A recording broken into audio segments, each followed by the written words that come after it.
Coming to Costa Rica for the first time? Well, with 3 trips under my belt, the last one for a month with my local guide Maria, we're here to tell you everything you need to know to have the trip of a lifetime.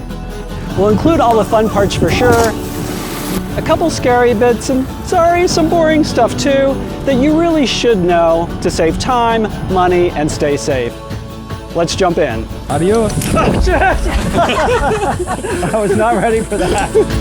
Hey, I'm Don, and I make videos about the world's coolest places to stay, along with travel guides to the world's most exotic destinations.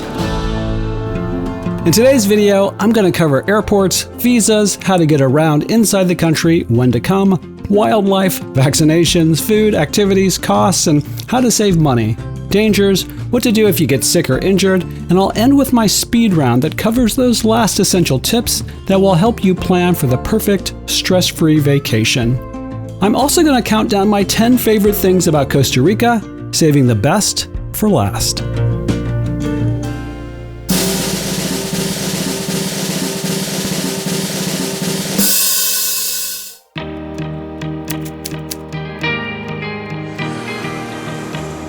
Costa Rica has 2 major international airports, the biggest and busiest 30 minutes outside the capital of San Jose. One of the advantages of flying into this airport is that the domestic flight terminal is a 3-minute walk away from the international terminal. So if you need to connect to an internal flight, this airport is your best bet. If you're driving, you should fly into San Jose if you're going to the Caribbean coast, Central Valley region, Central and South Pacific beaches, the Osa Peninsula, and the north. The Liberia airport is here, and is your best bet if you're going to the northern volcanoes region around Arenal, the Papagayo Peninsula, home to Costa Rica's big brand resorts like the Four Seasons and the Andaz, and also your best option if you're heading to the northern Nicoya Peninsula, including the popular surf town of Nosara. But if headed farther south in the Nicoya Peninsula, both airports will work. But if you're coming from San Jose, that will involve a ferry. I cover that in my car rental video. Most of you won't need a visa to enter Costa Rica. Folks from North America, many South American countries, Japan, the EU, UK, Australia, and New Zealand are allowed to visit for up to 90 days without a visa. If you're from somewhere else, please check.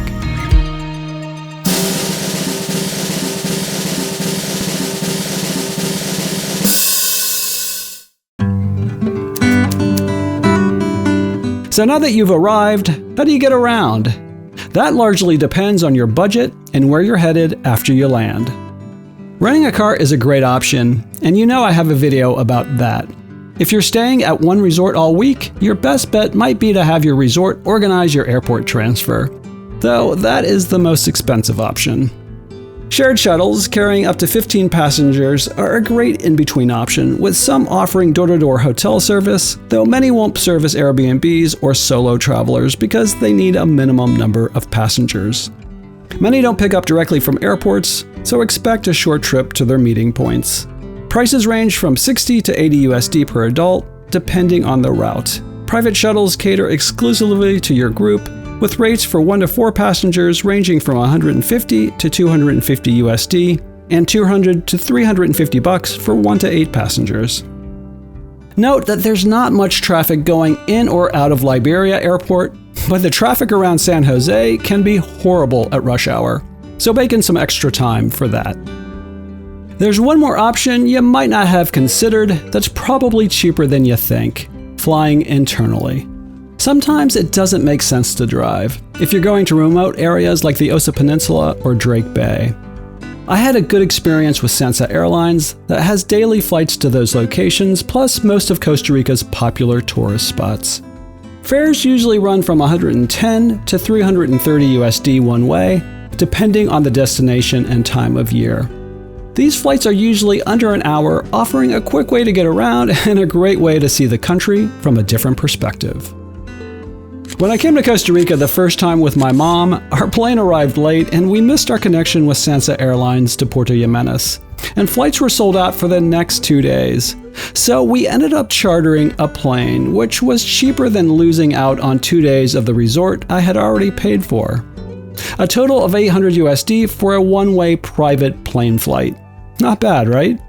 If you're traveling with 2 or 3 others, it might even be cheaper than buying individual Sansa tickets.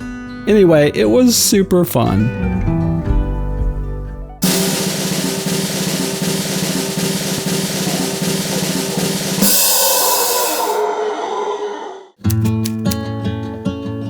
So when's the best time to come, you ask? Weather, hotel costs, and how busy the resorts are can make a big difference in your Costa Rica experience. Here's a quick guide to help you pick the right time based on what matters to you.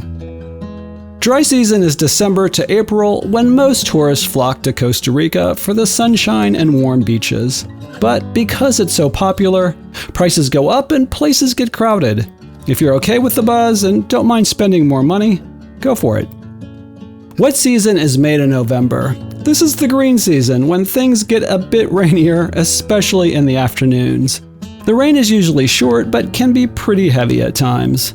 The upside? Everything looks lush and green, hotel prices can drop by 50%, and there are fewer tourists around. You'll also see a more laid-back, authentic side of Costa Rica without the tourist crowds. Check out my free Costa Rica resort value guide that lists the costs for the best resorts by season and also ranks for the best and worst value. Shoulder season's May and November, the in-between times that might just give you the best of both worlds. The weather can be a bit hit or miss, but you'll often catch some of that dry season sunshine without as many tourists or high prices. Early May and late November are especially good for snagging those sunny days at a discount. And one more thing about weather. It's almost always hot and humid at the beach and in the lowlands, but it can be cool in the mountains. If you're planning to go to places like the Cloud Forest or some of the volcanoes, pack a sweater or a light jacket.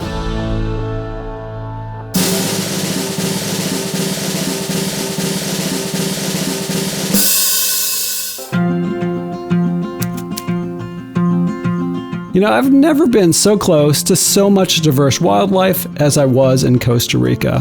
One of the best reasons to come here. Do not touch my computer. For the most part, the animals you'll see are safe and pretty entertaining. Just be aware that monkeys are apt to get into your room if you leave it open. But there are a few dangers to be aware of. Number 1 on that list is the fer-de-lance snake. Raise your hand if you hate snakes, because I do. The good news is Costa Rica hospitals, I'll touch on those in a minute, know what to do if you get bitten. And you'll be in much better hands being treated in Costa Rica than being medevaced to a place that has never dealt with this kind of a bite. In some places, crocodiles hang out in the rivers and estuaries, so if you're on a beach, think twice about swimming where the river empties into the ocean. Maybe walk down a few hundred feet to be safe. It's a very rare sight, but jaguars can be found mostly in the national parks. So beautiful, but keep your distance. To stay safe, always wear sturdy shoes, socks, and long pants when hiking, and try to stick to well-worn paths, and have a guide if possible.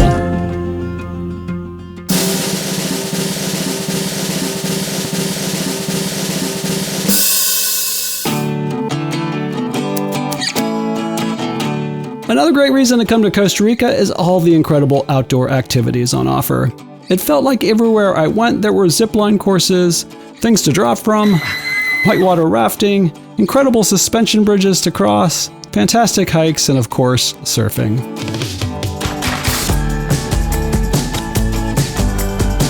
Then there are the national parks, by far the best Central America has to offer, with 28 national parks, more than any other country in the region.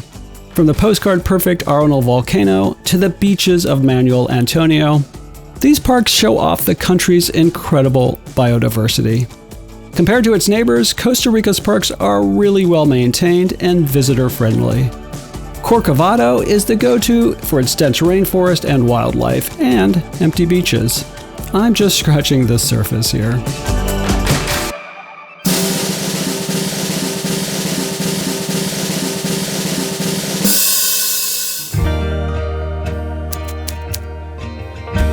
Costa Rica is one of the few countries where you can spend an entire week and leave without any real sense of the local cuisine.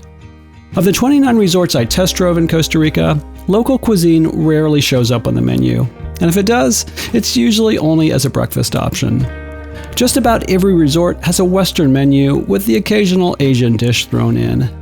Mexican is also easy to find. You won't have to go far to find pizza, pasta, tacos, or a burger.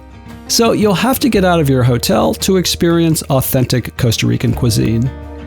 If you're going to try just one, I'd suggest Gallo Pinto, aka rice and beans, claimed by both Costa Rica and Nicaragua as their national dish. For breakfast, it might be served with a fried egg, and for lunch and dinner, with a side of meat or fish.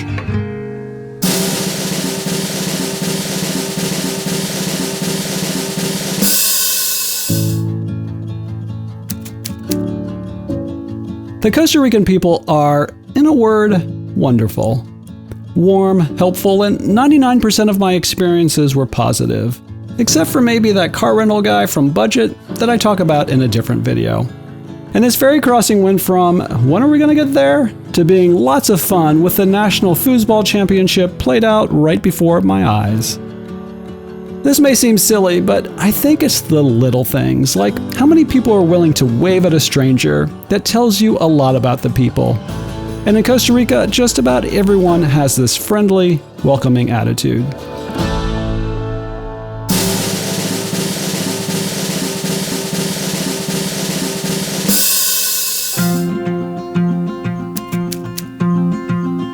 If you're new here, I specialize in finding the world's coolest places to stay and showing you what to expect at each resort and Airbnb I recommend. The common denominator is always great design and a unique experience. But I also make country guides, so if you want to plan the vacation of a lifetime, check out my other Costa Rica guides about the dangers, costs, and joys of renting a car, my video about why you probably won't be staying on the beach in Costa Rica, what area of Costa Rica is best for you, and of course, my guides on the best places to stay, broken into the best luxe, premium, and best bargain resorts, all tried and tested by me.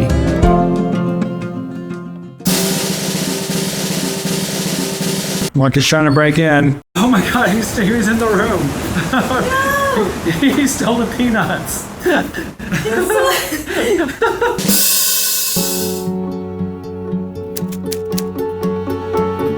I've got some bad news. Costa Rica might not be as cheap as you think. Yes, other Central American countries like Guatemala are cheap. Unfortunately, that does not apply here. Tours can easily cost over $150 USD a person, and in resort towns like Nosara, I found the food cost to be similar to many places in the US and Europe. And hotel costs are higher than many places I've recently covered like Bali, Sri Lanka, India, Mexico, and Norway. The good news is flights to Costa Rica, from the US at least, are cheaper than to the other places I just mentioned. But I 100% still think that Costa Rica is bucket list worthy. So here are some tips for saving money. Renting a car can be your third biggest expense, so choose wisely. Like I said above, come in the shoulder or wet season. I found the Papagayo Peninsula and Nosara to be very expensive, so it pays to go a bit further afield to places like Santa Teresa, Uvita, and here's a pro tip. You might want to check out Costa Rica's lightly touristed and cheaper Caribbean coast. Compare flight prices between Liberia and San Jose airports. At certain times of the year, there can be a big difference. It might be worth driving in an extra hour or two after you land if you can get a cheap flight. Some places will give you a discount if you pay cash in local currency. One restaurant gave us a 30% discount for paying in cash. And of course, check out my video about Costa Rica's best bargain resorts.